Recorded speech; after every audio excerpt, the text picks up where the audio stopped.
తినబోతూ రుచులు ఎందుకు, వంట ఎట్లా ఉండాలనో మా నలబీబ పాకం వండే మా బట్టి విక్రమార్క గారికి తెలుసు. మీరు ఒకటే గుర్తుపెట్టుకోండి, రైతులకు ఇచ్చిన మాట ప్రకారం రుణమాఫీ చేసి తీరుతాము. దీనికి సంబంధించి మీకు శశబిషలు అక్కరలేదు. స్పష్టంగా మీకు చెప్తున్న విధి విధానాలు, నిధుల సేకరణ ప్రభుత్వం బాధ్యత, ఆర్థిక మంత్రి బాధ్యత. మీకేమైనా ఇంకా లోతుగా వివరాలు కావాలన్నా, వివరణ కావాలన్నా ప్రత్యేకంగా ఆర్థిక మంత్రి, ఉప ముఖ్యమంత్రి బట్టి విక్రమార్క గారిని మీరు నిస్సందేహంగా సంప్రదించవచ్చు.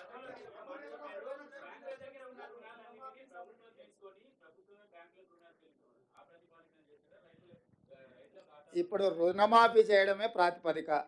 ఏ ప్రాతిపదికన చేస్తామనేది అది మా అంతర్గత అంశము.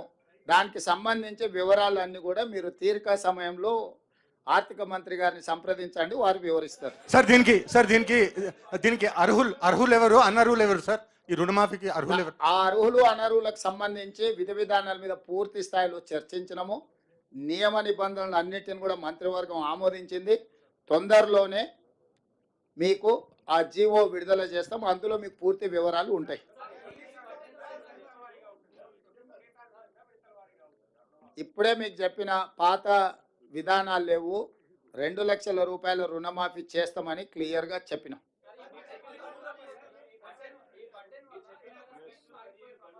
గడువు లోపల చేయడానికే కదా ఇదంతా చారి గారు. 5 సంవత్సరాలు ఆయనలాగా చేయాలంటే ఇంత హడావిడిగా, ఇంత అర్జెంటుగా, ఇంత పకడ్బందీగా మంత్రివర్గ సమావేశం పెట్టడం, మేమందరం వచ్చి కూర్చోవడం, మీకు వివరణ ఇచ్చడం. ఒకవేళ అంతకంటే కొంచెం ముందు ఇస్తే మీకు ఏమైనా అభ్యంతరమా? మీకేమైనా అభ్యంతరం ఉందా?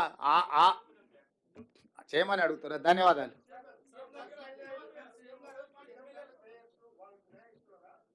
మీకు అవన్నీ జీవోలో అన్ని వివరాలు ఇస్తాం. జీవో ఇచ్చిన తర్వాత మీకు ఏమైనా ఇంకా వివరణలు కావాలంటే ఆర్థిక మంత్రి గారు మీతో మాట్లాడతారు. ధన్యవాదాలు.